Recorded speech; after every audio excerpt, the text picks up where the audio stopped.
I want to talk about why I've changed calling what we do after pitching from a post-pitching recovery or the few days afterwards as recovery, and changing that to restoration or restoring.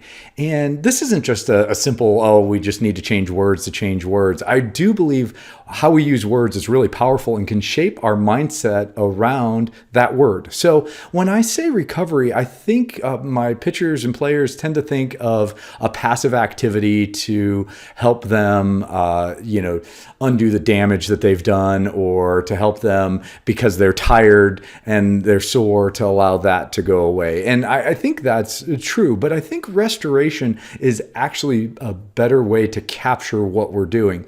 Meaning, when we pitch, it's certainly a very high velocity, violent activity that causes changes. It causes changes to our range of motion, to our strength, to our movement, and all those are well documented. So what we're trying to do is restore range of motion, strength, and movement and tissue quality.